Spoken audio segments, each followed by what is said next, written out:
Make America Remote Again, episode 3. I'm here with Eli, the travel guy. You know, I went to this really nice university near New York City where like you're supposed to go to Wall Street and make a lot of money. And I basically just said right away and went to basically do the entrepreneurial route. So, you know, a few years in, we're starting to hit like 4 million in revenue, like things are scaling.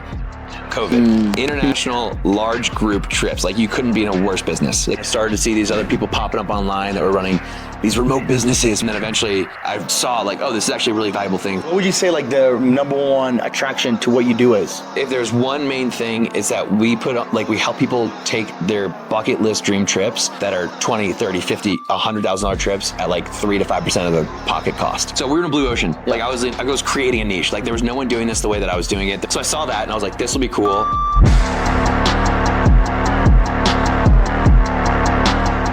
How we doing, Mr. Eli? Dude, fantastic. Great to be down here. I mean, this is insane. So yeah. This is awesome. I can't believe this is your first time in Colombia because you've traveled to over 40 countries. Yeah. So like you kept Colombia as like in your back pocket. Yeah, I did, man. I'm going to get there eventually. Not just Colombia, actually, all of South America. So I've done really? Central America, done a lot of Europe, Asia, stuff like that. And the reason being, actually, I was like, I want to save enough time where I can just be here for at least like a month. I don't want to do like 2 days in different cities. I want to spend like at least a week or 2 weeks in the major place I want to be. So yeah, it's been a first. It's incredible, man. And like, you know, we connected a couple years ago and I have a lot of my friends are your clients and I want to dive into like, you know, what you do and how you've been able to do this. But like, how did we get to this point today, Eli? Like for people that don't know you and have never seen you, never heard of you, like how did you get to where you are today?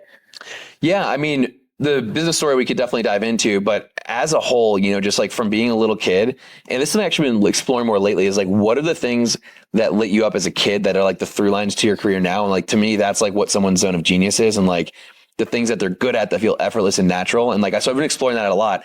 And I started to think about that. And some of the through lines, it's just been a sense of curiosity about the world from like an early age. Like, why does that work like that? Why does this work like this? Why do people do that? Genuine curiosity, which led into a desire for entrepreneurship. Because you're just like, I want to understand these things. I want to create shit. So I've always had that impulse. And then I started traveling actually when I was like in late high school on these international baseball tours. So I went to the Dominican Republic to play when I was 16. I went to Italy on this team there and I got opened up to the world. I got to see these other cultures through the sport that I loved. And which was through baseball. Baseball, okay, cool. Yep. In Italy. Yeah, I know. That's so Exactly. Yeah, so it was a tour company actually that my high school coach was running. Yeah. Legendary coach. Yeah. Long story short, he invited me to be basically their first team member to help him grow a company that did that ran these sports trips overseas. So for the first 7 years of my career, you know, I went to this really nice university near New York City where like you're supposed to go to Wall Street and make a lot of money right out of school and be on, you know, investment banking and stuff.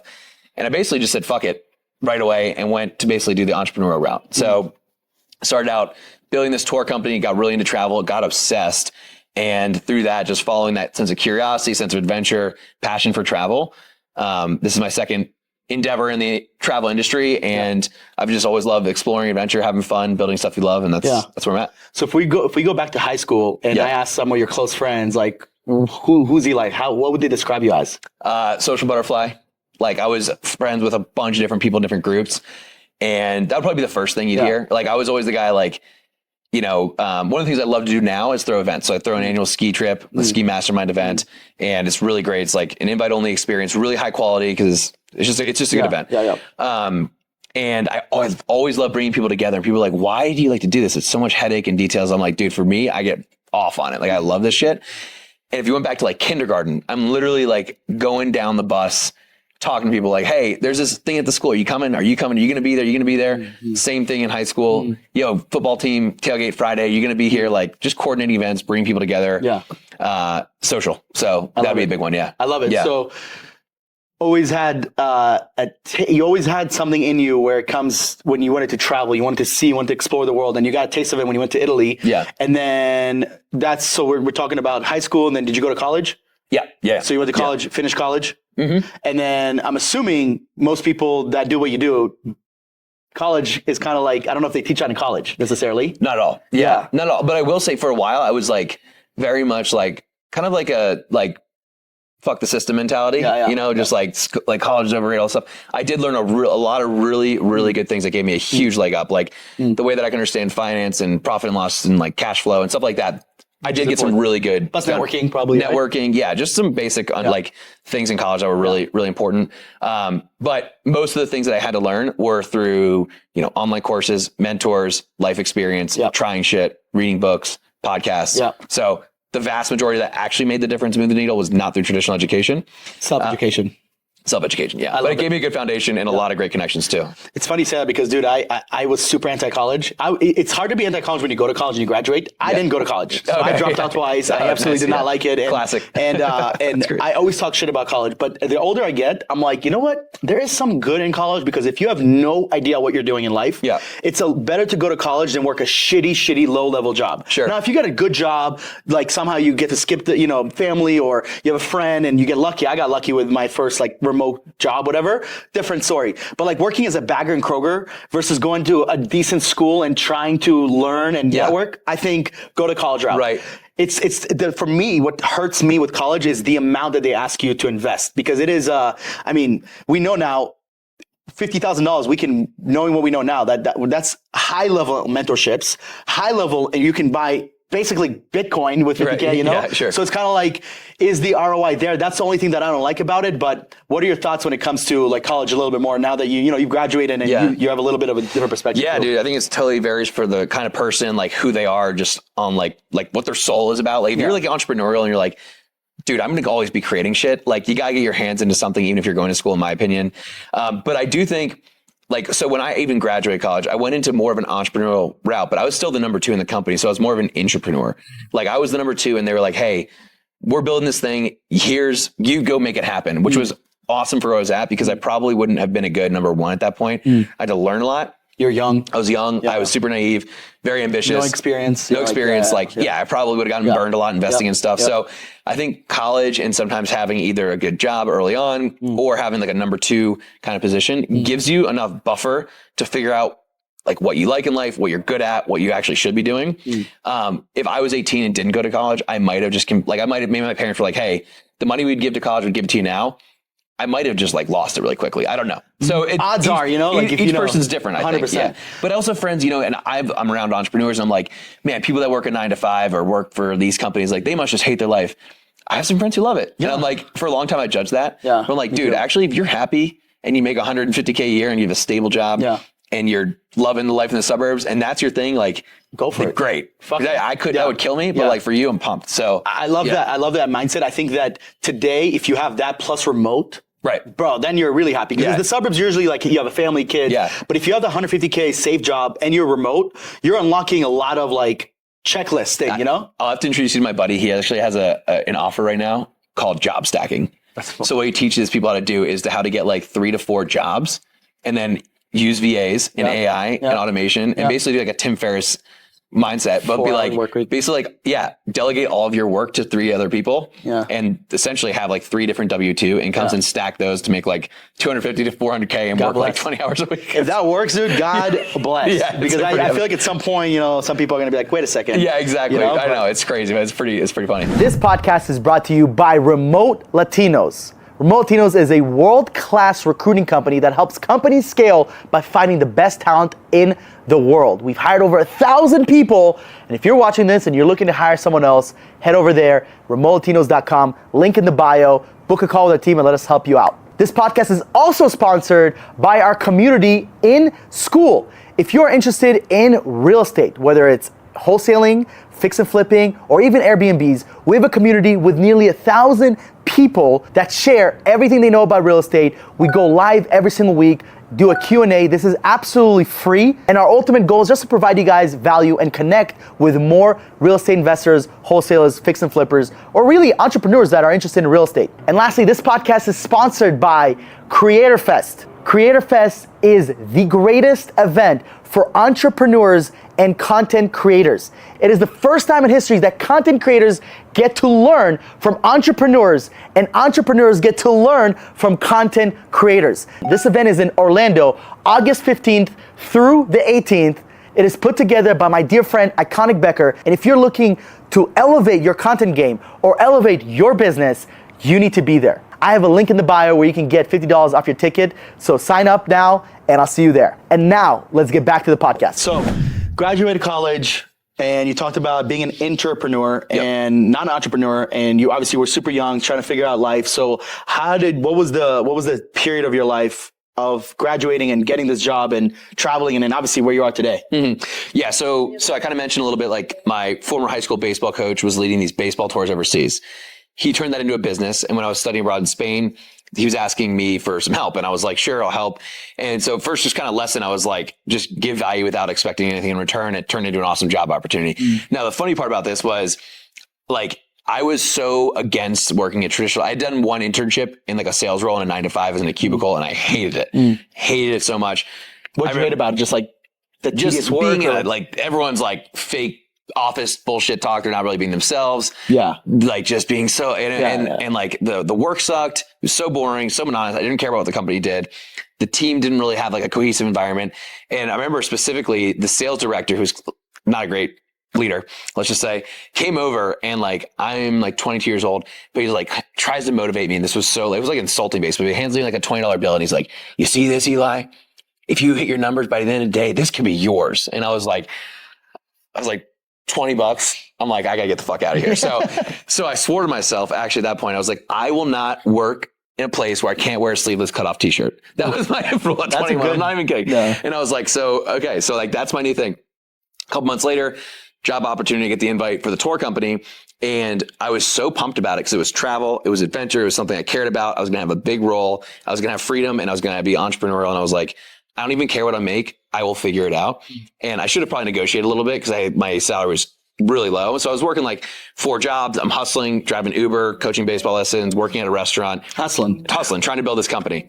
So it took us a few years to get traction. And then, dude, we started growing a lot. I was like implementing things. I was going to events. I was reading books, podcasts, all this stuff, implementing a lot of strategies. We started to grow, which is how I started learning about like the point stuff too. So it kind of spawned off of that first company. But a few years in, we're starting to hit like 4 million in revenue, like things are scaling. COVID.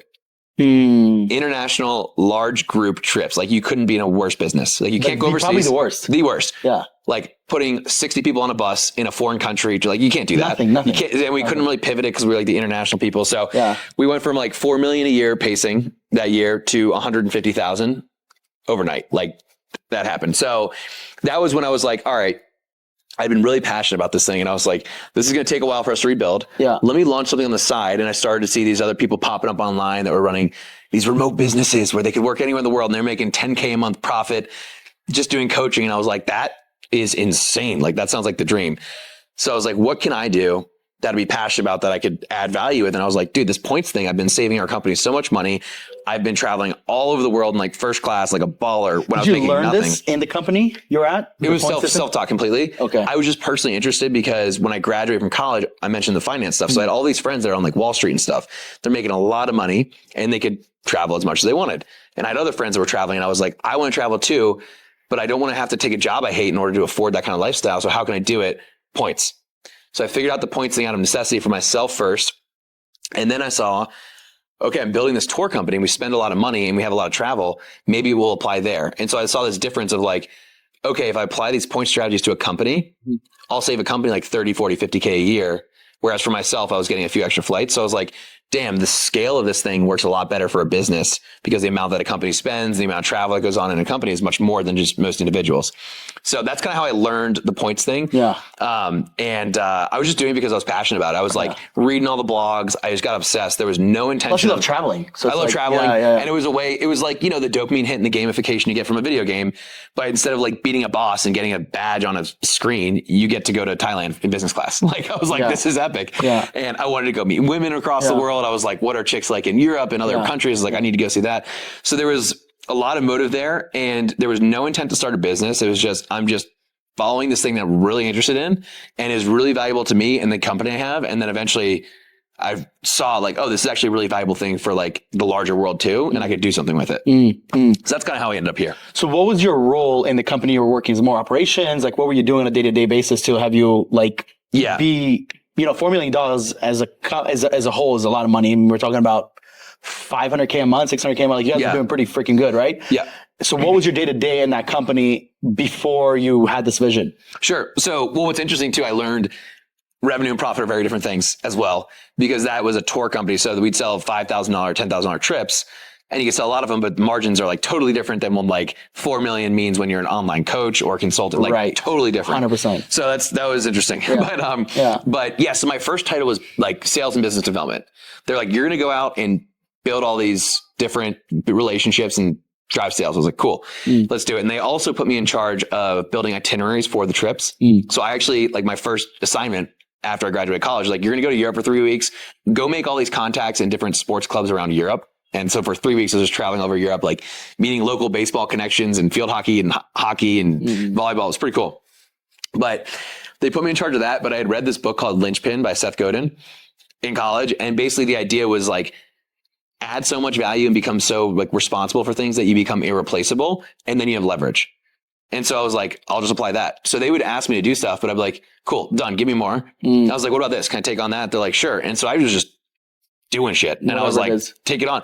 And then eventually I got equity in the company because they're like, you're building the shit out of this. And like, we can't lose you pretty much.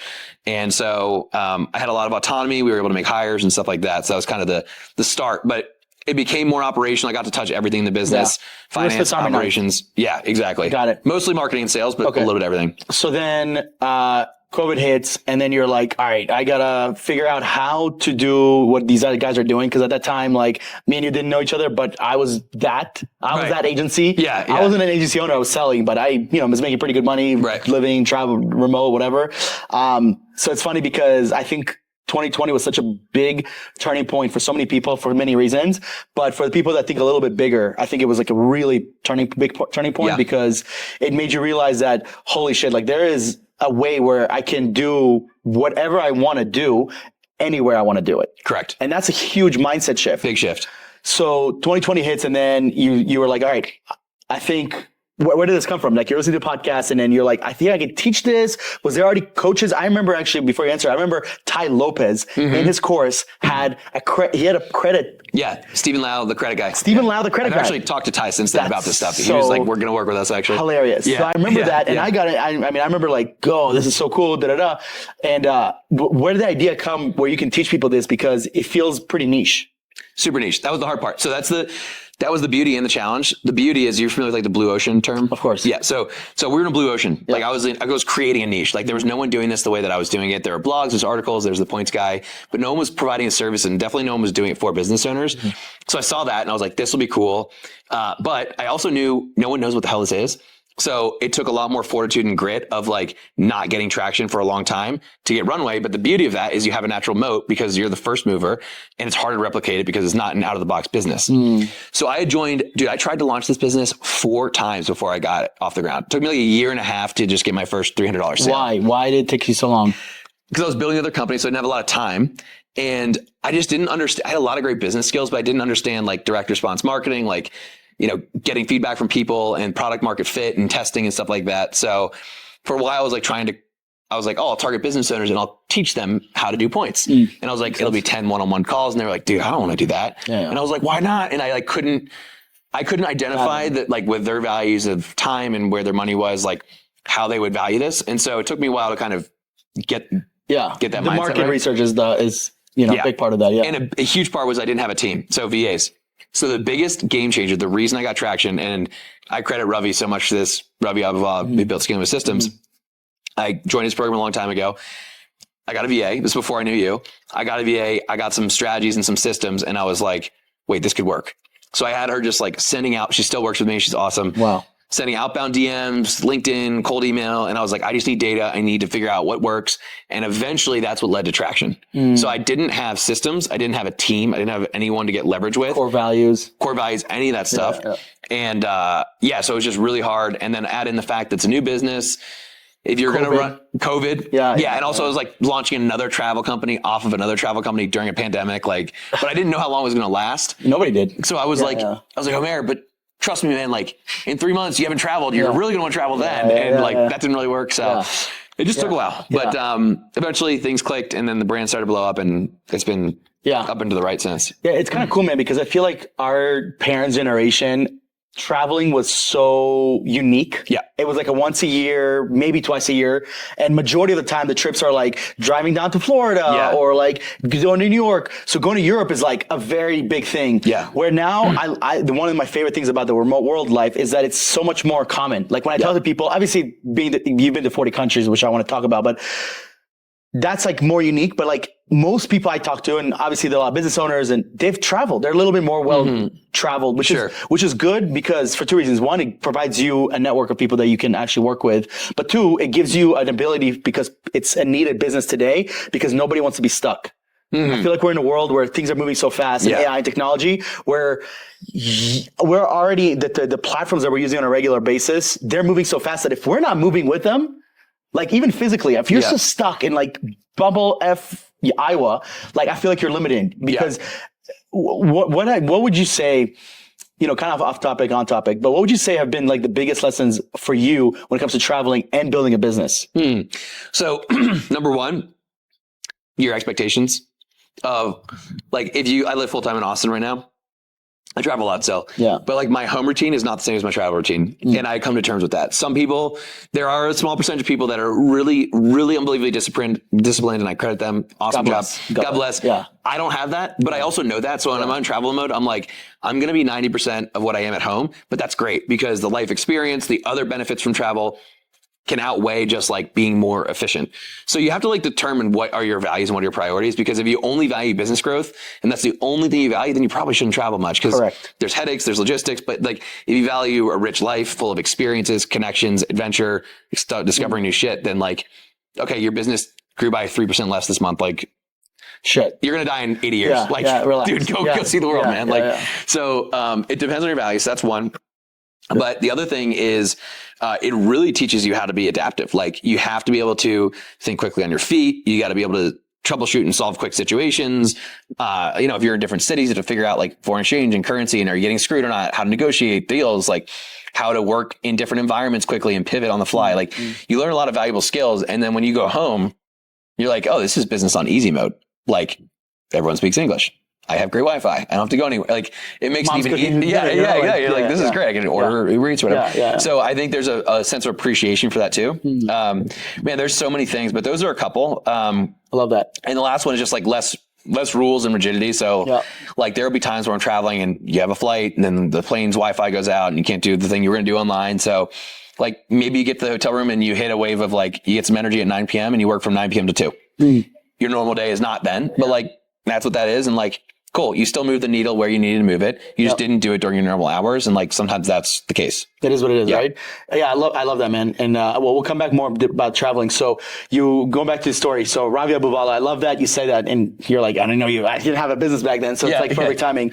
Ravi actually was one of the people inspired me to start a VA business. I didn't want to coach, but I like the VAs. I was like, how do I just do I just started a recruiting agency. So, you joined his, obviously great program, you know, and you start learning more about systems and hiring, and you have your VA. Where's she from? Philippines. Awesome. She's been with you for what, 4 years now? Yeah. That's insane. That's awesome. And then you started getting your first few clients. So what in the beginning, and we'll obviously talk about what you do now, in the beginning, what was your offer? Like, what were you actually like teaching people? Just like how to leverage points into travel, into hotels? Was that it? So I did a lot of things kind of backwards. Like I didn't necessarily get full market validation before I did some stuff. So I like built a full course. A lot of people didn't necessarily want a course, but I figured that out. It was still valuable. Yeah. But essentially the offer was like, hey, you're going to get like 3 one-on-one calls with me. You're going to get access to this course. You're going to get 2 group calls or a month, or like a group call every week. And that was pretty much it. And I was like, I'm just going to help you maximize everything you're doing. And it was kind of getting trendy to do like the business credit stuff and funding. And I already knew all of that. So I was like, basically anything you have credit, points, travel, funding, I got you. And I actually know how the point stuff works, where there's all these credit guys out there that have no clue how this shit actually happens. And I was like, here's proof. I can do this and this and this. And so people were just like, all right, I'll give it a shot. And I was going super low ticket to start, because I just wanted case studies. I wanted clients, results and stuff like that. So I just business the right way. Yeah, built it. And I didn't, the beauty of having another business going, the con is it took me longer because I could take longer, but the beauty was I didn't have to like stress. I didn't have to stress. I didn't have to like force sales that shouldn't be sales, because that 100%. People get into scarcity mode, and then you sell the wrong person and they pay you and you have bad reputation. That's terrible. It's just not fun. And so, I got traction through that. And then it was kind of like consulting, hybrid coaching stuff. Yeah. I had the course. some people would go through it, some wouldn't. And that was pretty much what it was. Dude, I love the fact that you just mentioned the stress part, because I think that's so many business owners, they start a business and they don't have money, and that is their income. So you get on a sales call and then you're forced to sell someone that clearly is not a good fit. Yeah. But then you are responsible. When you're a sales guy for a company and you sell someone, that's not, you need to sell them. But when you're around the business, you're not putting your life and your reputation, because I believe your reputation is your life, on the line. 100%. So when you don't have to do that, I think that's why I tell people, I'm like, dude, if start a business, have at least 100K saved up. Where if shit goes south, you at least have enough money to like live and breathe. Sure. And that's why I believe I created an amazing product. I think you've created an amazing product because we didn't stress on sales. And so many businesses do that. So totally. in the beginning, who was your ideal target, your ideal avatar? Yes, in the very beginning, because I was doing a little more coaching and consulting rather than service, which is more what we do now. It was basically like early stage online business owner who's kind of a digital nomad-ish, or like wants to be traveling more, and they're running an online business. They had flexibility. Maybe they were spending a decent amount on ads, which generates a lot of points. They had a specialty that they were already going deep into and like knew about the points kind of thing, but they didn't want to become the expert. They wanted to talk to someone. That was kind of the avatar. So, a lot of people that would be in a program like Scaling with Systems, ad agencies, consultants, coaches, things like that, where they wanted the lifestyle, they want to travel and have those experiences, and they don't know how to maximize it. So that was the initial avatar. As it grew up, like as the business developed, we started to introduce more just done for you services with that. And the results it's a much harder business for sure. Less scalable. Because you're doing the points for them. Like you're actually like, someone signs up with you today. You're doing the entire A through Z process. We have like concierge level, private Slack. We do all your travel and points and trips, redemptions, all that stuff. Custom card plans, the whole thing. Again, harder business, bigger moat though. Like there are competitors in the industry and like they are having a hard time trying to figure out how to do this because it's more difficult and it costs more. If I wanted higher margins, I probably would do a different business, but that's not my only motive for the company. So that's what we do now. And that opened up a whole wider array of clientele. So high level entrepreneurs, 7-figure, 8-figure entrepreneurs that have an assistant that are like, these are our travel guys, assistant, talk to their team. They're going to do everything, just be the in-between.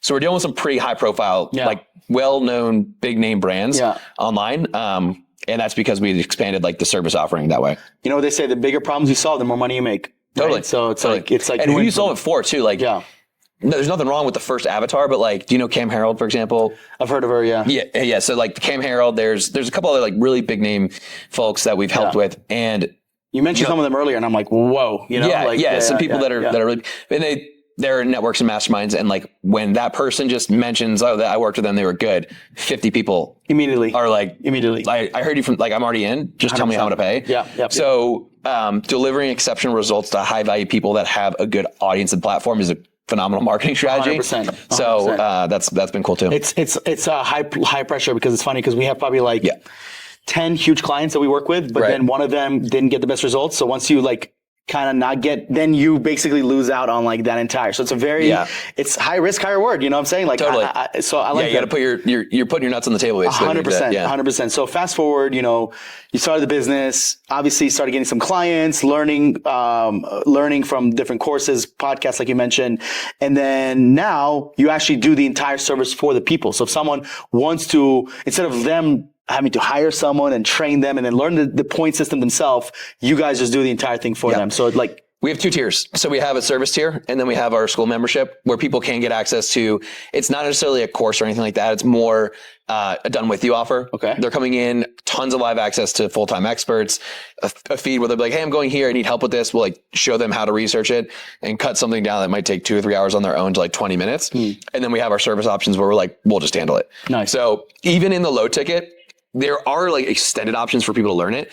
But most people do not want to become an expert in what we're doing. They just want to become dangerous enough to do what they want to do. Or they want to just have us do it. So we basically over time realize that's what people want. So that's what we built. But no one's coming. We don't get any like leads that come in and are like, do you have a course that I can buy? Like no one asks that. Got it. They're like, but you used to sell the course. So now it's like, and I still have video trainings in there, but instead of it being like, let me teach you everything. It's like, here's how you can go to Europe. Use this site, search here, do this. Very fast, actionable steps. Not like, let me teach you the philosophy of points and all that stuff. It's not that. I see. Okay, cool. So then how you went from one VA to how big is your team today? 10 people. Awesome. And they're all remote, I'm assuming. Yep. Okay, cool. And then What is when it comes to leading a team remotely, because it's a little bit different. You worked in an office job. I have to. How do you view leadership remotely? Like, what is that? Yeah. What is the advantages and disadvantages you've seen? Well, so we actually just hired a new sales rep. Nice. He's 2 blocks away right now. So he lives in Chicago. And I was like, hey man, I'm going to Medellin. Let's do 3 days in person, come train in person. Yeah. So I don't always do that, but for certain team members, I still like to get some in-person interaction, specifically sales and stuff like that. It can be good just to have that skin to skin relationship if you can. That said, I haven't met most of our team. 70% I haven't met, or 60%. So with that, weekly team meetings, we actually have some really cool stuff we've been doing to align around core values. We have like a weekly book club. Nice. So like we have 5 core values in the company, and we'll listen to a book based on the different values. And then every 2 weeks we jump on and break down like what were these 3 chapters about. So right now we're reading a book called Be Our Guest by Disney about how to create amazing customer experiences. And we have a core value called over deliver. And so everyone's listening to that. There'll be like a prompt to be like, hey, think of 5 ways that we can take something in the book and integrate it into our customer onboarding. And let's talk about that. And so that's like a way we create culture and connection. But also what I've learned is like, you're great with hiring. So you understand the importance of culture and like having something to stand for. I didn't really get that for a while, but what I learned is the more that I showcased my personality online and built a personal brand, the more easily it was for there to be like a clear kind of vibe of the company and to attract more great people. 100%. And so that has been one of the biggest game changers I realized. 100%. Is like how much talent we're getting because of exposing myself more online, like showing personality and real. If they already know who you are from the outside, they have a good, dude, I make like, I'm doing podcasts now. If you spend 10 minutes on my Instagram, you're like, I know the kind of person this is. Right. I don't know. Do I want to work with him? Maybe he seems kind of goofy, or man, this is exactly, he seems laid back. I want that. Right. I don't want the people that don't want to work here and that want more militant, that need a lot more accountability. Great. That's not going to be me. Sure. So the best part is like, we have that with me and my partner. So the fact that you're doing that, that's absolutely genius. I always tell people, dude, if you can build your personal brand, it's not only good for business, but it's good internally because people get to see you. Right. Part of our hiring process, I'm like, dude, what's your Instagram? What's your LinkedIn? I'm like, it's like, here's my Instagram. It's like all pictures and it's like travel. I'm like, yeah, but who are you? Like, I don't know who you are. You do a quick search of me or you right now. Like people will have a good idea of not just the businesses we run, but who we are as people. Sure. Totally. And I think that's a huge thing. So, big deal. Yeah. Been to over 40 countries, bro, which is amazing. What would you say your top 3 countries, destinations for? Here's the kicker.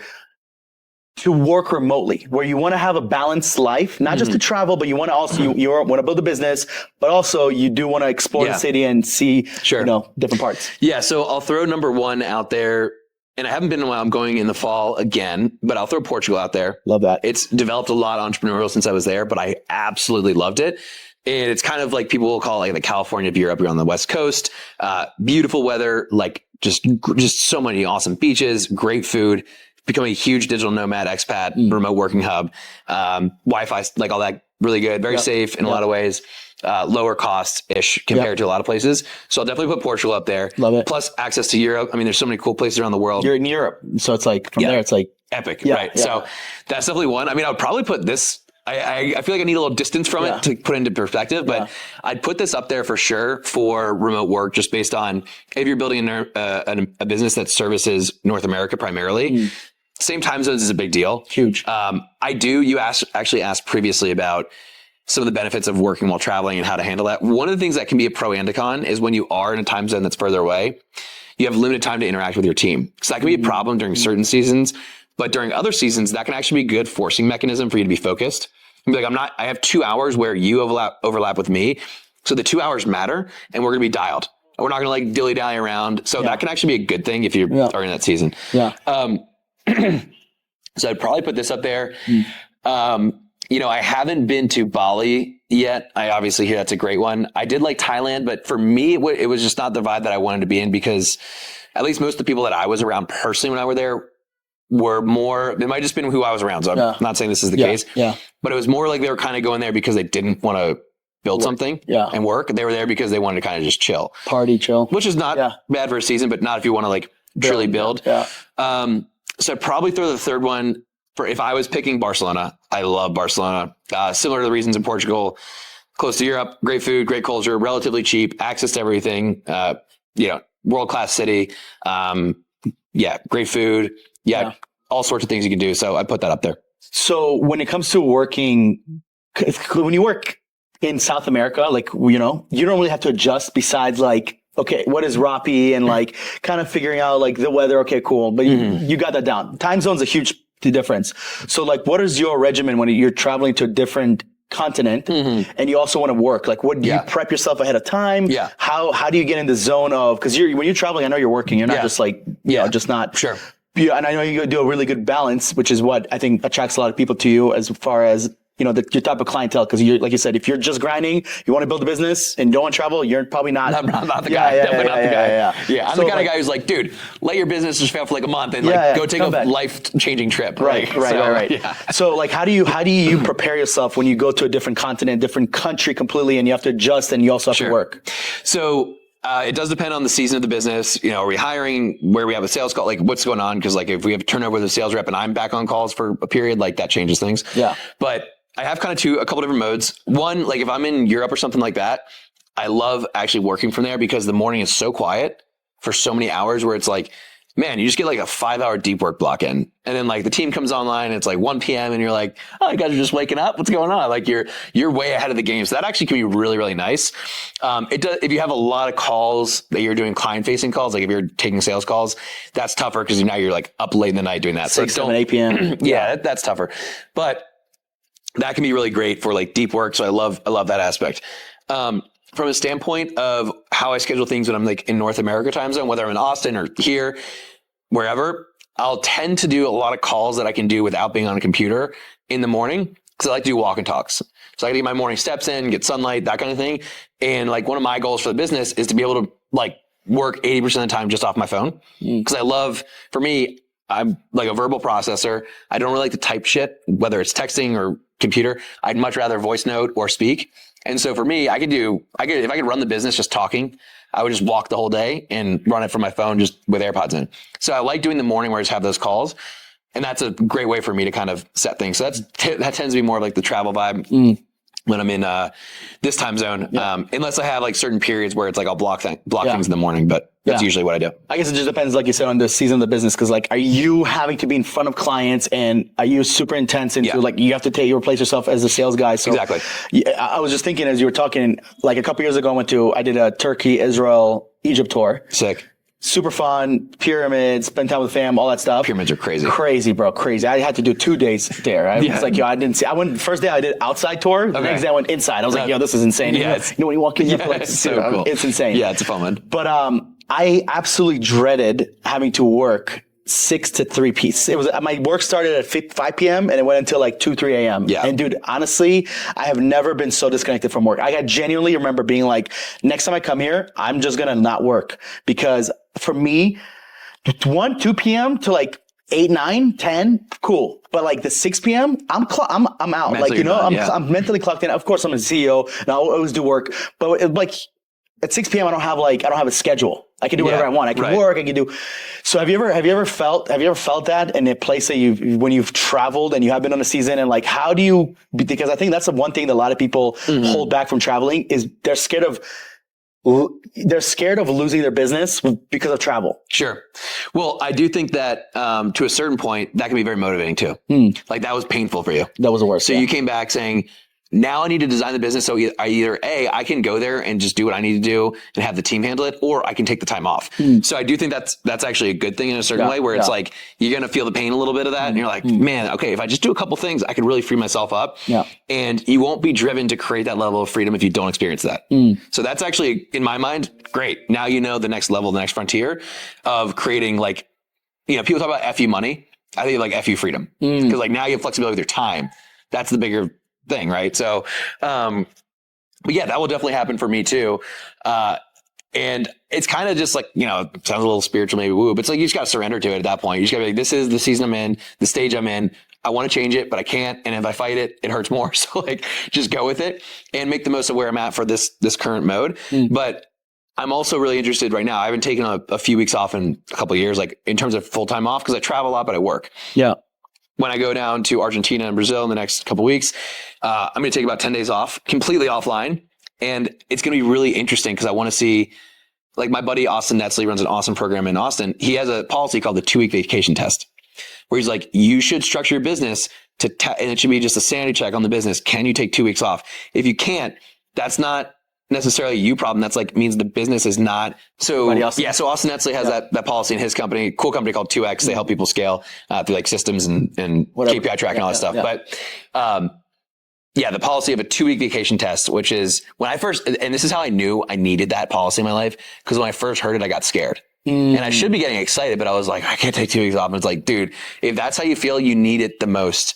You need it the most, because at that point, again, it's like the old saying, like, you don't have a business, you have a job, and you're kind of like trapped by your own business. And dude, I've been in stages of business growth where I am so much more trapped than any friend that has a 9-to-5 by a lot, because there's reputation, there's financial investment, there's promises you've made, there's team that rely on you. And then someone leaves, the system breaks, all this. And what do we do? And that's not a time where you can just disappear. So to be able to build the business in a way and systemize it and delegate it, like to the point where you can take 2 weeks off and the team doesn't just maintain, but it actually grows without you. That's true freedom to me. And that's what I'm excited about testing. Yeah. Cause I'm like, maybe I'm actually more of a bottleneck than I think. Like I have this ego where I'm the guy that needs to solve things. But actually, maybe if I empower people more, give them more autonomy, more clear structures and SOPs and stuff like that, maybe we actually grow by me getting less involved. So there are different seasons for everything, but yeah, I always think that those things are good motivators. I'm going to hit you up and when you're in Argentina, and I want to ask you how it is. Cause when you said that, I got like goosebumps, negative goosebumps. Like my skin crawled. Yeah, right. Like, taking 2 weeks off right now. That sounds real. That scares me. Yeah. And I think, you know, my friend Jana Lee. Yeah. So she's like the ops queen, whatever. And she has that same saying. I had her here like 5-6 months ago when she was visiting. And she was saying the same thing. Like the 2-week test is cause you don't need, obviously 6 months is crazy, but 2 weeks is enough time where you're completely away from everything, Slack and messages and content and whatever the case is. And you clears your mind, but it's also enough time to test your team and your systems. Totally. That's what really it boils down to. And, I find it fascinating. So I'm definitely going to link up with you and ask you, like, how do you feel? Like, how does it? Yeah. And I mean, like, it is like, you know, you're going to also motivate and push your team to like a new level of like employee maturity, I guess you could say. Like, if they can't come to you, I bet half the things they were going to come to you with, they could probably, if you made a good hire in the first place and you have someone that is able to make decisions and resourceful enough, they're going to figure it out. 100%. And so like, sometimes you almost have to cut that line off for them to realize, like, I didn't need you in the first place for that. Yeah.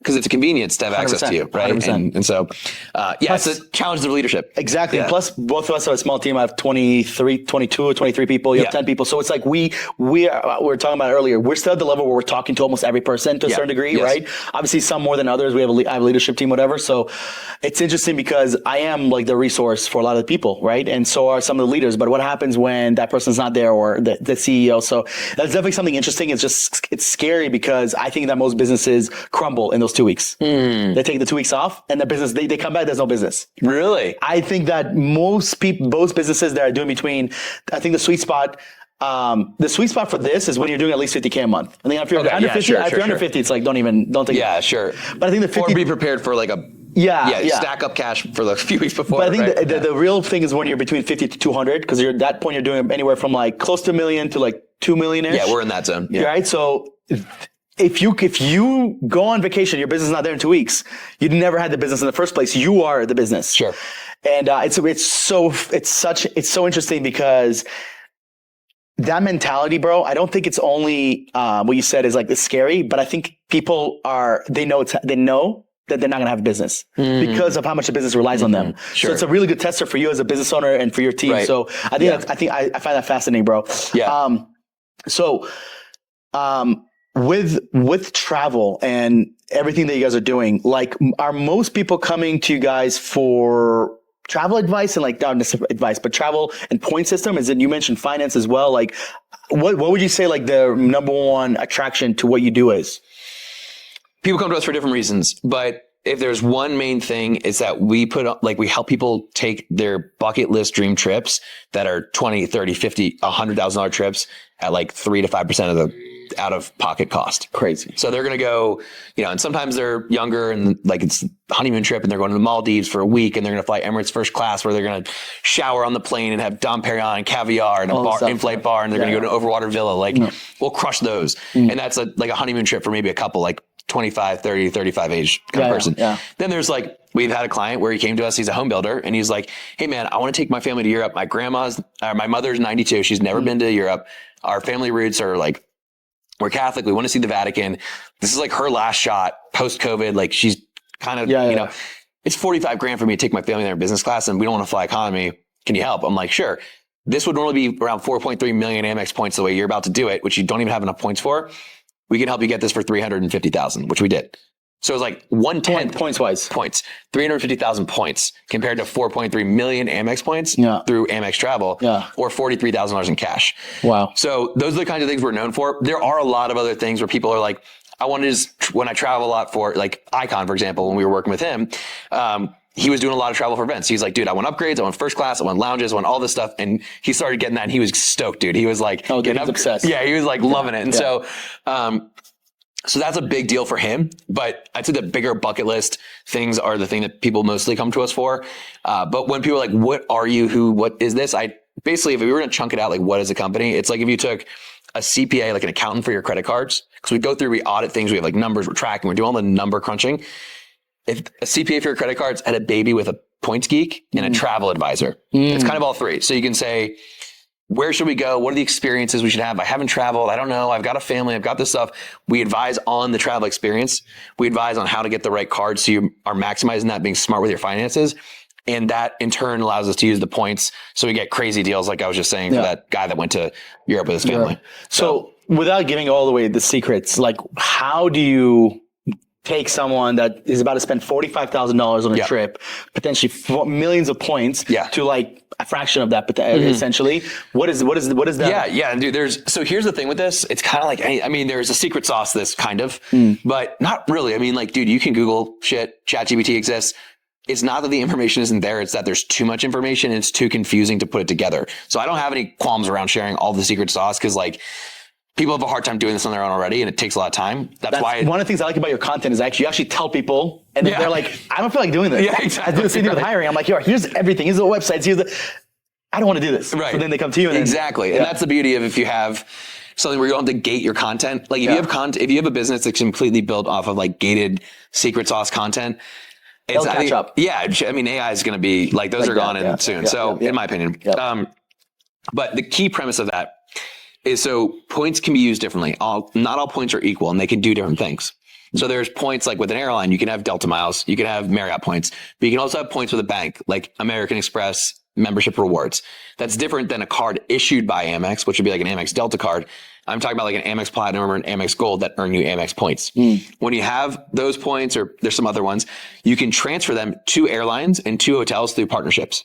Okay. So think of it almost like foreign exchange, but with points. So you can take your Amex points and turn them into Air France miles. And through Air France, they have partnerships in this airline alliance. So there's 3 main airline alliances in the world. And there's major airlines in each of those that if you transfer your points into them, they give you really, really good deals. So for that guy, we ended up transferring his Amex points into Virgin Airlines. Do you remember how many points he had? He had around like 1.2 million total. So not a little bit of points, but definitely not like. Not a little bit, but like for like most people be like, wow, 1.2 million points is a lot. Yeah. But for a family of 4 or 6, to go to Europe, that was going to cost $43K. He didn't have enough. He would have covered 25% of his family's trip. That's crazy. Instead, he ended up getting it for 300 and I think it was like 350,000 roughly through transferring. Now we transferred them to Virgin Atlantic, and certain airlines have different taxes and fees policies. So we ended up paying around $4,000 in taxes and fees for that. But compared to the $40K, that's still not even nothing. Yeah. And that's a unique thing for Virgin. Like most airlines don't do that. I don't need to get into all of that. But basically, it's transferring points to airlines and knowing which airlines have the best deals. People will call it points arbitrage. But this is like the essence of travel hacking is you take the money you are already going to spend, you maximize that so you earn the most points. You then take those points, you do this whole conversion strategy, and you find deals that are like 10% or 20% of what Amex Travel or other bank travel portals would charge you. And that's how you take normal business spend and you can travel all over the world, do business class and first class, and travel like someone who has millions of dollars in the bank off of your points versus other people who have the same expenses. They're spending the same money, but they get like 2 domestic trips in economy. And they're like, I don't understand how you're going to Thailand 3 times a year in first class and I'm going to Chicago once in economy. Like, what's missing?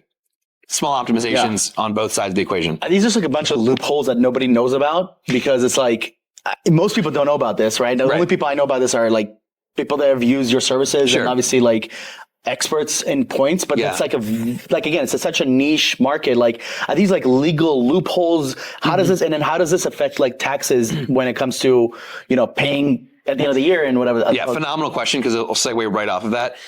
So it's a lot like taxes in the sense that, you know, there's all the Augusta rules. I don't know if you've heard of that, with like where you can write off parts of your home for if you host events a certain amount of time. Like, there's all these weird things when you go to work with a good CPA. Oh, we can take this deduction. If you do this, we can do this deduction. And you're like, what's the IRS? It's like the IRS code. It's all legal. They are kind of like strategic loopholes in a sense that if you know how to use them, you can really take advantage of them. But most people just don't have access to using the right information in the right way for them. So that's a very similar comparison. Actually, it's a lot like taxes in that sense. But how it relates to taxes is kind of different. There's actually a huge benefit to business owners to use points because, well, let's just say this. Let's say you were going to go to Israel and you're going to fly first class, 10 grand for tickets. Okay. If you're a business owner, what you normally would do is you would take money out of the company in the form of a distribution, right? You're going to end up paying taxes on that. So if you take 10 grand out to pay for this trip, because it's not a business write-off trip, it's a personal trip. You're now using after-tax money. Okay. So you pull out 10 grand, let's say you pay 25% in taxes. So you paid basically $12,500 in total cost for that trip because it's a personal trip. If you use points, you're going to generate the points from business expenses. You can use the points personally tax-free. So you don't have to pull that money out of the company. You reinvest that into a new hire, whatever else. So it drops your kind of lifestyle expenses really. And then you could use the points for the $10,000 trip. So the 10K is covered on points, but then also because you didn't need to pull it out of your company, you didn't have to pay tax on it, right? Because the money is no longer needed for your personal lifestyle. And it came from the business, right? It came from the business, exactly. The points came from the business. So you can use your business, the points generated from business spending for personal trips or for business trips. But if a lot of people are like, one of the common questions is, when do I use my points? The first thing is going to be use them for big international personal trips first. There's the tax benefit and those international flights are where you get the best value out of the points. If you're flying on a 2-hour flight or a 3-hour flight and you're flying, you know, economy, or you're staying at a 3-star hotel and you're just doing normal trips, you can still do some really cool stuff. But the times where you're going to get like 10 times the value and save 30 grand is those big international trips. And so I was actually talking with a buddy of ours, Blake Saunders, was telling you this the other week, and he was asking me that. He was like, should I use 100,000 points to go to LA round trip in first class? And I'm like, well, what are your other plans? He's like, well, I think I'm going to go to Japan business class in the winter. And I was like, well, if you're going to do that, you might get $1,000 now out of these points, but the same points could save you like 8 grand to Japan. So don't use them for this LA trip. Use them for the big trip first. And then if you have more left over, then do your LA trip. Does that make sense? Yeah, no, it makes sense. It's a game. Yeah, it's a game. And that's the other piece. So why does it even exist? Banks, they're competing with each other. Airlines and hotels, it's all about gamification and customer loyalty. So a bank knows, if I get this guy who's a high spend business owner, right? They have these sign up bonuses, spend 15 grand. These business cards will have higher bonuses, spend 15 grand in 90 days. That's a higher spend requirement. And you'll get this. So what does a bank know? They know if you're the kind of business owner that can hit 15K in 90 days, you probably got a good amount of expenses. Someone with a good amount of expenses is going to be spending a lot. So they're going to make money on interest. You're probably going to need other lending products later, loans, lines of credit, all that stuff. And they have all the customer data to know if we get you now, you're a customer for life, right? And so they want to incentivize you through these travel rewards and points to become loyal to them. Airlines, the same thing. They want you to get their cards. They make money on that. They want you to be loyal to them to fly. Hotels, the same thing. So it's all these loyalty programs that are trying to create customer loyalty, and you're just gamifying it. You're beating them at their own game. That's so interesting. It's like legal loopholes. You know? Legal loopholes. It's like you get to play the game. That it's something that my partner and I definitely are. You need to. And I'm sure people that are listening to this and a lot of my friends, they think they're playing the game right, because I was one of those people. Oh, you'll just use points, but then I'm using points on like flying to Miami from Medellin. You know, like things that I just didn't think to my head. Oh, maybe I should use this for a bigger expense. Right. And, you know, transferring points. I mean, it's almost like a full-time job, which is why I understand why people just rather give you guys the ability to do that for them, because it feels like I have to spend a lot of times on Amex.com. Right. And there's also the uncertainty. Like if you don't know is this a good deal or is this a bad deal, then you have to deal with like, should I use it? Should I not use this? Am I getting screwed? I feel like I'm getting screwed. I don't know. Fine, screw it. I'll just book it. Like that's most people's thought process, right? Almost every time. Yeah. Yeah. And you're like, all right, that was kind of cool. But then you're kind of in the back of your mind, you're like, I think I'm getting hosed. I think I could have just gone to Dubai in first class for this. And you're like, you're not sure. Yeah. And I don't blame people. Like that's why I'm not an advocate for people trying to learn this. This took me years of like in-depth studying to become really good at it. And I had no intention of building a business. I just was an expert by accident. Which is, I think it's the second time because I had Thomas on last week. And he didn't mean to start the entrepreneur group. He's just like, I believe the best businesses start on accident. Yeah. Yeah. That's great. I would agree too. Yeah. It just comes from a pure place. Yes. So I just am a big advocate of like, I pay people for their expertise because I'm going to be good at the couple things I'm good at. And that's it. And so, it's just, you're getting leverage on your skill sets and your situation. And so that's kind of the key. Yeah. I think it's just fascinating, man. I think where the world is headed and the remote work and people wanting to travel and see the world, especially, COVID felt like we were trapped.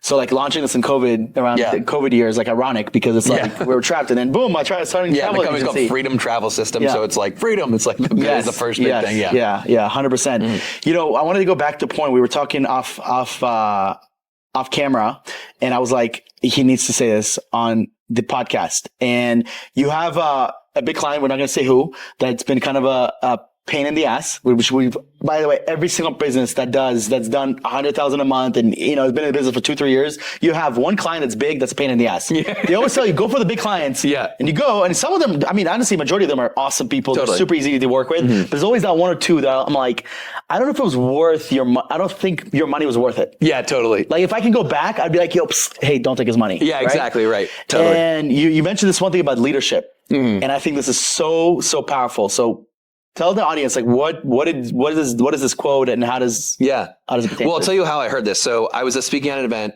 called Cadre in DC. It's an awesome entrepreneur group. There's some other really good speakers. Aubrey Marcus was the keynote. I was like right before him. Texas dude too. I know. Yeah. I was like, cool. He was like a long time hero for me. It was pretty cool. So he's speaking. And there's this other guy who's like, there was like 2 keynotes. It was like Mark Batterson. I'm like, Aubrey's a big name and I don't know who this guy was. I was like, I've never heard of him. I was like, we'll see what happens. Probably not. I didn't have big high hopes. Yeah. He's a pastor. I was like, cool guy. I met him, like super nice. And I was like, we'll see what he has to say. But I'm listening and I was like, I heard this and I was like, dude, this is like one of those things where it's like a simple truth and it just hits. And he was talking about leadership because it's a business conference with entrepreneurs. And he's like, there's 2 things to tell if someone's a really good leader. 2 metrics. Number 1, when they walk in the room, does the level of anxiety go up or does it go down? And number 2 is the closer you get to them, do people say more positive things about them or worse things about them? And I was like, wow, that is a good metric. And it's like, there's so many people out there where sure, they're successful on paper, financially, all this stuff, but they walk in the room and you're like tightening up. You feel like less of who you are. You feel less of yourself, less comfortable around them. And there's other people that walk in the room and you feel like, wow, I feel more comfortable in my skin. Like, that's cool. And to me, money is a big deal, but like not even close to as big of a deal as that. Like that is like being a great human 101. Yeah. And, I think that, that's like, those are just really foundational, good metrics. And it was kind of I was like checking myself. I was like, I think I'm doing pretty good on those. Like, I don't feel like I'm like way off, but I was like, that is just a good reminder of priorities and values. Yep. Of like, that's a higher value to me than making more money. So yeah. I love that because I think, man, leadership is, there's so many different characteristics of a leader. There's also so many types of different leaders because there's nothing wrong in a sense if you walk into a room and anxiety goes up because maybe that's where you're from. Maybe you were in the military and you're a Marine. Or you're from New York City. New York City, right? Yeah, Jersey boy. And like you came from a very strict household and that's just who you are. Sure. Right? So I don't think there's anything wrong with that. But like you said, who am I? Right? What kind of leader I am? Like when you said that, I'm thinking like, if my whole team, 20 plus people were right here and I walked in the room, would they get anxiety or would they feel free? Mm-hmm. And I want the people to feel like they're my friend. Right. Well, that's the key. Like, because people do have different pasts and upbringings and all that stuff. And like, you can't control that. I mean, that happened, but it's like, who you were saying that, who do you want to be? And it's like, even if you had some of that stuff, do you want to be a leader when you walk in the room, people get tense, or do you want to be the person where people are like, hey man, I'm going through a hard time. I need your help. And like, I know you're my boss or my leader or whatever, but like, I want to talk to you. Like that's a irreplaceable kind of person. Yeah. There's nothing worse, in my opinion, than having a leader that you can't fully trust because you're scared. Yeah. I've had that before where every time I would get a call, I would get anxiety. And I'm like, to me, that's like, that's I just don't know if you can build a healthy business. And what I mean by that is, I don't know if you can build a long-term sustainable business with your OG members. Yeah. I think one of the coolest parts, I'm in this recruiting coaching program, and we got on a call today, and we've been getting calls with these this team, Starfish, the Starfish. And dude, they've been in business for 30 plus years, and their account manager, their coach, dude, she's been there for 20 years. Wow. Not an old lady, like she's like in her 40s. So she's been there since she was 20. So think about your VA being with you for another 20 years. That's wild. To me, that is like, I don't know what it is. I think that's the coolest thing in the world. Like being able to see your team basically graduate high school, college, maybe not high school, but college, right? Maybe even get married, see them kids grow up. I don't know what it is, but I love that because I have a chance to, and I'm feeling just getting to know you now, that I have friends that I've been friends with since I was like 12, 13 years old when I moved to the US, you know what I mean? And seeing them grow, and some of them have kids now and getting married. I'd love that for my team. And I think some people don't give a fuck about that. Totally. And I think that it's important to identify who you are, who you want to be, and also for your team to know, do I want to work for this person? Right. You know what I mean? Totally. It's just being clear in your values in that sense. And I completely agree. And I have very similar values.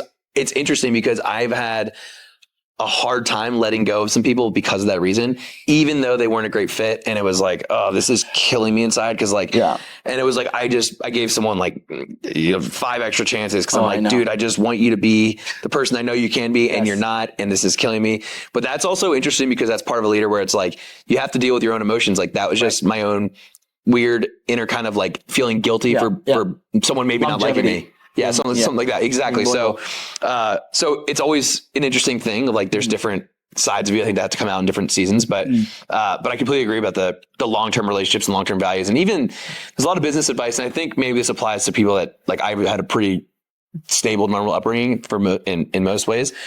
So maybe this advice isn't for me, but a lot of people be like, hey, you need to cut out your old friends. You need to like, if you want to change, you need to like cut everything and be your own person and go to these events or whatever. But dude, I love going to like my high school friends' weddings. It's like the most fun thing ever. So like, and like a lot of people will just advocate for cutting them out because they're going to hold you back. But again, what are your values? Like I value long-term relationships. So for me, that's important. It's interesting, dude, because like I think the number one business guru today is Alex Hormozi. Like for our industry, for our niche, for anyone that's running a remote business and anyone that wants to scale. I mean, him and Layla have made it. But I would say for me, I love listening to them business and leadership and building a team and a remote and SOPs and all that stuff that they talk about. Amazing. But when it comes to their mindset on relationships, I'm so out. I'm so out. I'm like, this is so wrong. Like, it seems to me that they didn't grow up with close friends. And like even Alex made a video recently and he was talking about, he has like one person he talks to from high school and one from college. And they talk once every 6 months. I'm like, dude, me and my homies talk almost every day. Sure. You know, these are my close friends. Some of them I got into business. Like, I don't care if you run a business or not. Like, yeah, maybe you won't be able to do some of the things that I do. But like, if I can go back home and grab a drink with you because you don't run a business, that tells me that money changed me. Sure. Right. That's like the number one thing. It's like, yo, money changed this person. And that to me is like, it's a reflection of who you truly were, because that's what all money does is amplify. It amplifies who you are. Yeah, I totally agree. Well, and also kudos to you for being able to look at someone like that and be like, I disagree with this part, but dude, I'm taking the advice on that. Cause like some people will be like, I heard what he said about relationships. I don't want to listen to him. I'm like, that's dumb because he's one of the most unbelievable business geniuses in our time right now. Right now. Jordan. He's in his prime. Literally. And I always say people, like, you have to learn how to separate the art from the artist. And that is the definition of Alex Hormozi. The art, he's the artist, and the art is business. Right. Anything political to me and anything that he talks about that doesn't have to do with the art, I don't care. Like, I love, this is crazy kind of comparison, but I love Eminem. Dude, Eminem is probably a liberal. He probably is going to vote for Kamala Harris. I could care less. I care about your music. Is your music good? Yeah, right. But so many people can't separate the art from the artist. And, you know, going back, kind of doing a super big loop here to your team member, I've had that same exact because you have an emotional attachment to someone that helped you grow the company when it wasn't what it is today. Yeah. They showed up because this person probably showed up, but they weren't able to maybe communicate effectively, hitting KPIs and just grow. And it's like the saddest thing because I had to let go.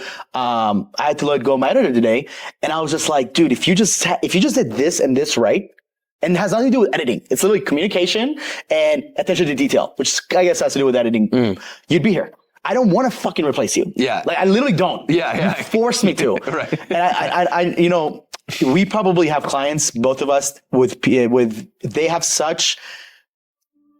unrealistic expectations for their team that they don't give people chances. So I wanted to ask you, like, what is your process when it comes to giving people chances? Because it sounds like you're the kind of person that does give them a chance. Totally. But it does get to a point where we are today, and you are today. Yeah. Where giving someone too many chances can hurt you, and giving them too many little chances can also hurt you, because now you have to replace them and train and Right. So what's your mindset when it comes to chances? Well, that's a great question. I think first off, if I look back over the times where I had to give someone a lot of chances, if I go back upstream, what led to this? There were some big misses in the hiring process. So you've seen that a gazillion times, I'm sure. I didn't ask about values or their vision or their goals. I just said, like, do you have the skills? Great. But that's not all that it takes to be a good team member. It's like, there's a lot more than that.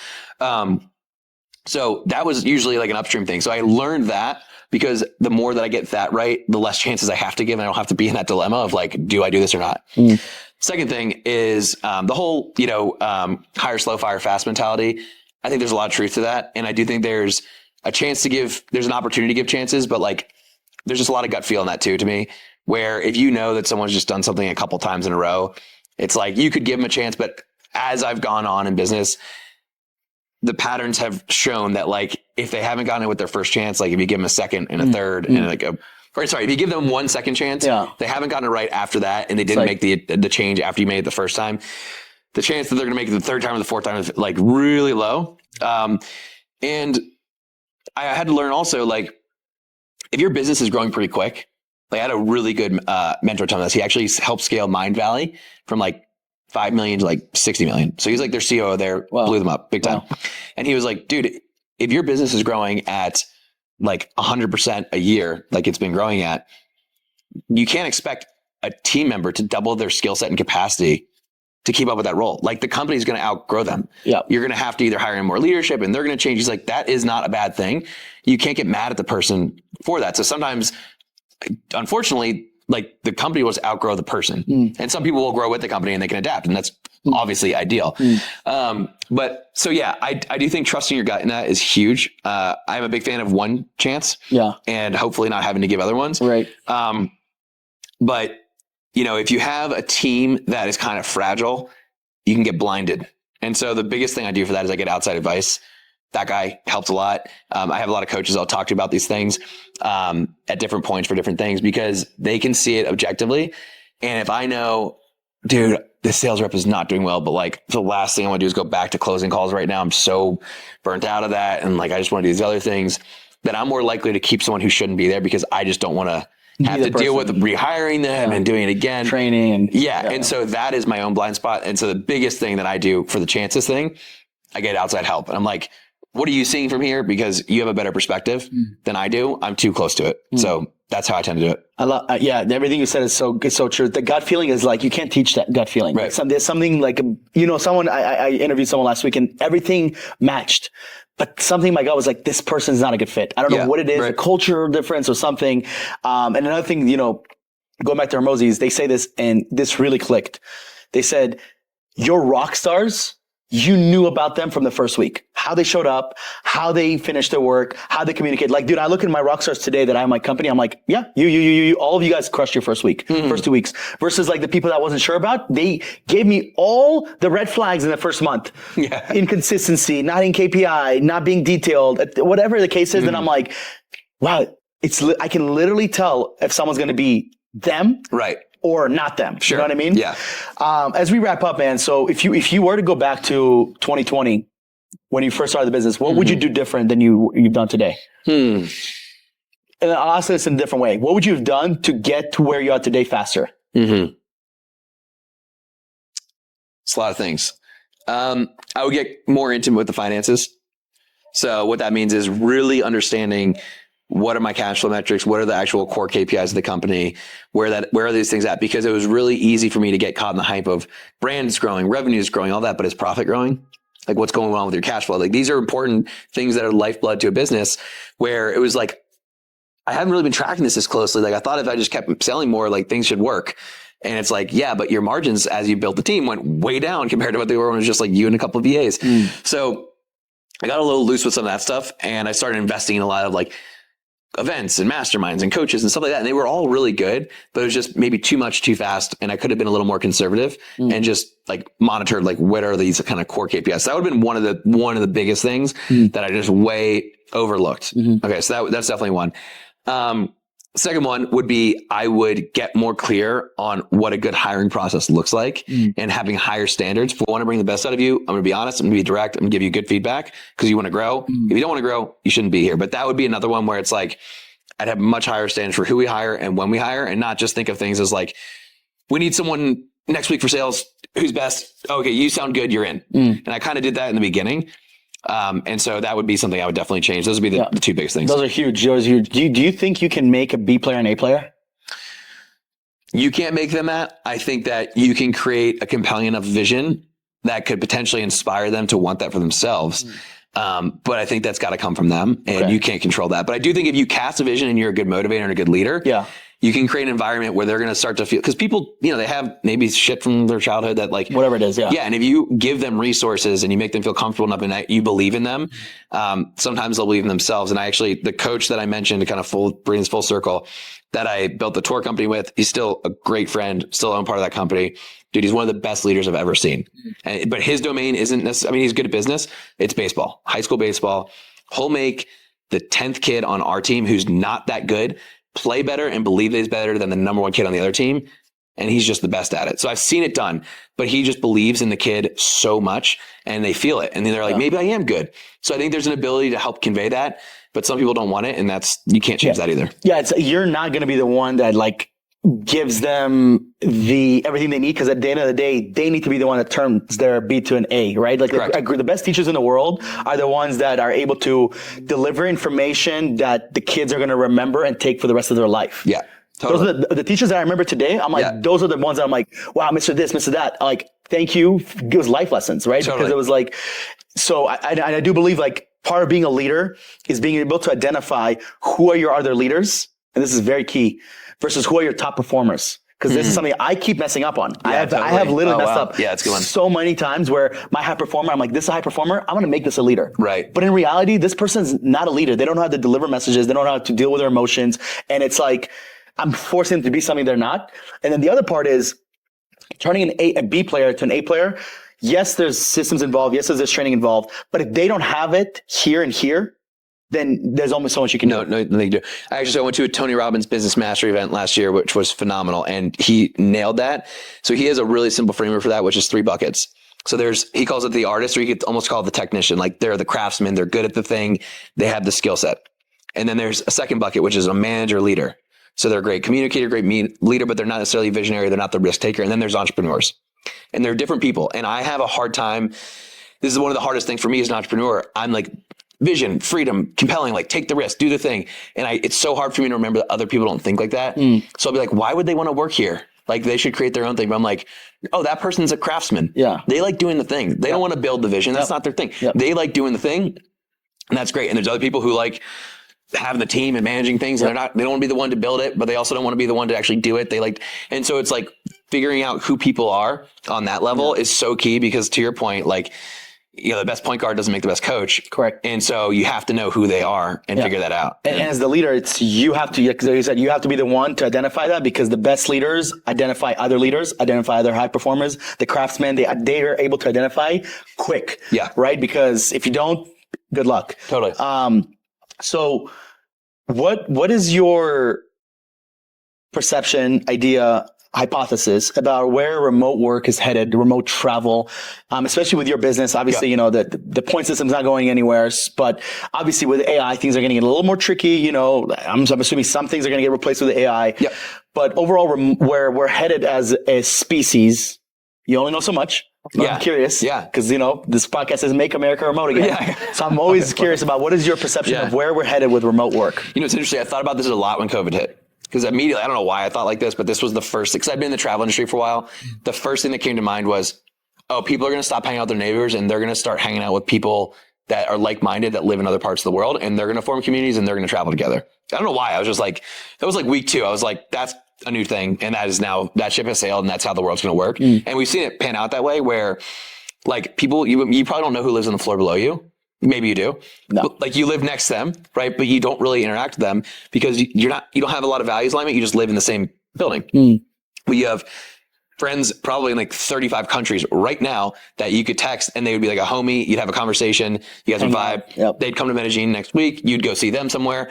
And so I think that is a really cool thing that you can just find. It's like a magnet for these like-minded communities to form and meet up at events and travel more. And I think, I think that the remote thing's only going to keep going. But the idea that really fascinates me right now, as far as lifestyle and living goes, when it comes to travel and having those options, is what I'm calling rotational living. Yes. So it's like rotational agriculture, but for living. Because on one spectrum, you have, I own a home, I'm a homeowner, and I live here and I don't move.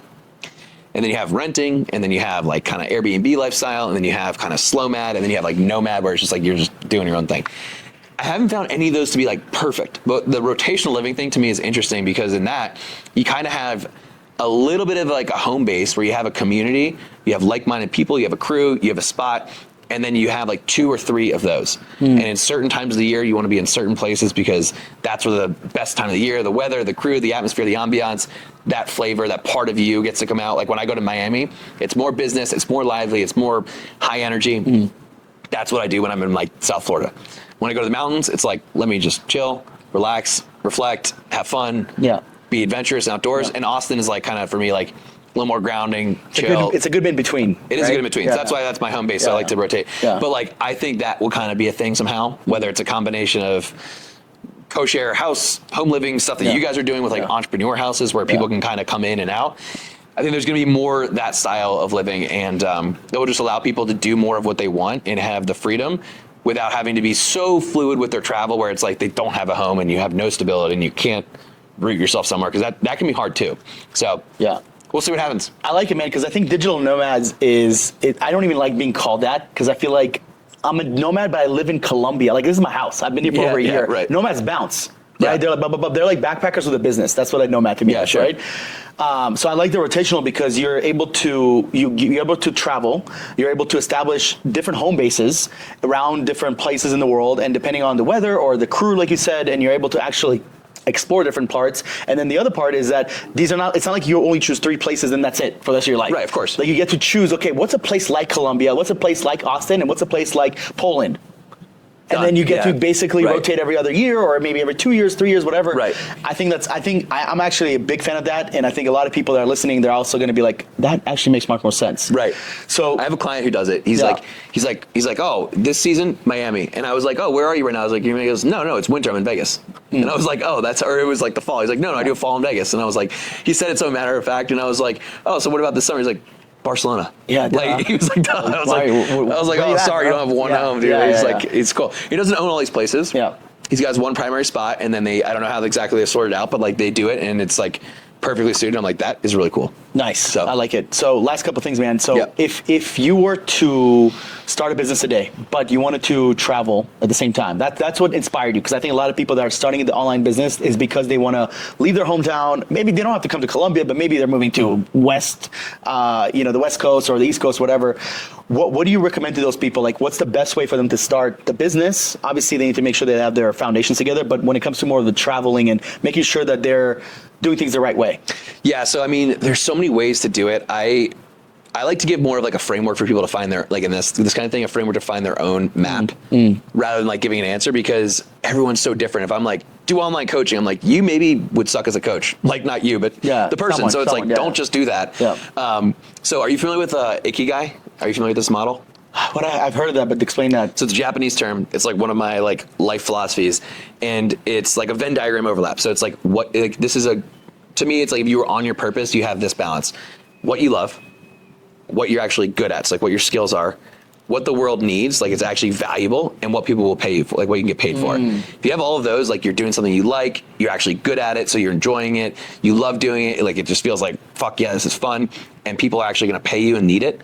Like that is like a perfect thing. So if you right there, it's a win, right? So if you find what that is, there's gonna be a lot of different ways to deliver that in a remote format. Coaching, courses, personal brand, agency, build a platform, build a SaaS, I don't know. Yeah, whatever. That's up to you, whatever your format of how you want to build something is. Like, There's another framework I really like called wealth dynamics, and I'm not going to get all into that, but it's basically some people are great people. Like, I'm not great with tech, so like I need to be out in front promoting shit.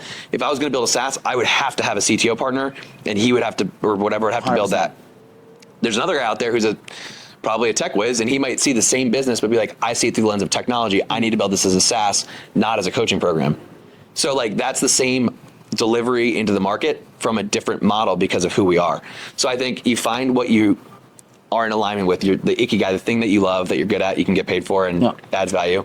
And then you find your model of how you can deliver it remotely, coaching, SaaS, whatever it is. And I think that if you can get those two right and stay with it long enough, that's a pretty good life. That's a pretty good life. Before we go, you said passion. And I love this because I feel like you and I feel like me, we're very unique. Not only because we're young and we get to travel and all this stuff. Like, we're already living in a very crazy, cool life, but also because we do something we're passionate about. Mm-hmm. Like, I genuinely love being able to help people find jobs and help businesses find remote team members. And they hit me up like, dude, this guy's fucking changed my life. Nothing makes me more happy, right? And you love helping people travel and have the most epic experiences in the world and save a shit ton of money and be able to leverage their points and whatever it is, right? Yeah. But so many business owners are not passionate about what they do. So what is your perception when it comes to passion? Because it's such a, I don't want to say controversial, but it's such a like a kind of like, ooh, but I'm not passionate about this, but it makes money and I get to do. So I think in the diagram you just said, I think it crosses off 3 out of 4. Exactly. Yeah.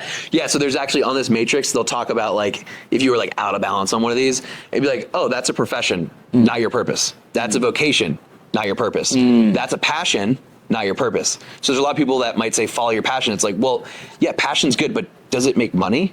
Because if it doesn't, it's not going to work. If people don't want to buy it, you can't just follow your passion. Yeah. But if you don't have any of your passion, you just follow the money, then you're going to be burnt out. And when things get tough, you're not going to have any energy to get through it because you're going to hate it. And then you're going to get mad at your team members and you're going to burn it down, like, over time. So having both is really so key. And I think that I don't think it's that like, I think it's just missing one of the elements and you have to have all of those. Yeah, there's a lot of people that like what you like. There's so many niches out there, people playing video games and they get paid. There's people that actually make experiences for Colombia, like travel, basically what you do, but only Colombian-wise. I don't think they touch points, but like they come and they give you the most epic experience, yachts and Guatape and Cartagena, So I think there's a niche within everything. And I always tell people, like, if you can start with the money so that way you can eventually find your passion and be the one thing is like, you don't want to find your passion and not be able to make money because that's a dangerous place to be. Totally. But you also don't want to be stuck at only making money forever because that's also not a place to be, and then you're losing relationships and experiences. Yeah. But the answer that you gave me about, my question to you earlier, which was creating the customized experience per person rather than like giving me the answer like, yeah, that should go here and then create this. It's like every person's different. I had a mentor tell me this and he was like, if you do that, you're going to build someone else's version of the business, not yours. Right. And I realized like, oh, so like the way that this business works best for me, because a points business could be done in so many ways. I'm sure. There's SaaS, there's blogs, there's social media accounts, there's paid promotions and influencers, there's courses, there's coaching, there's mentorship, there's service. So it's like, it's not which one's the best, it's which one do I want to be the best at? Because if I enjoy it, like that's the win in itself, and then that's going to give me more energy to actually make it good. So I don't think there's a right answer for that. You have to find the combination of all of it. Yeah, I love it, man. I love it. Dude, thank you so much for doing this. It was so fun. We're going to do part 2 in another epic country at some point. Yeah, exactly. So I absolutely love that. Yeah. Welcome to Colombia, Medellin. And dude, I appreciate you doing this podcast. Yeah, man. Thank you so much. Yes. Beautiful home. This is an awesome conversation. And this is insane. You can't beat this. So I love it. Appreciate you having me. I love it. Thank you so much. Episode 3. See you on the next one.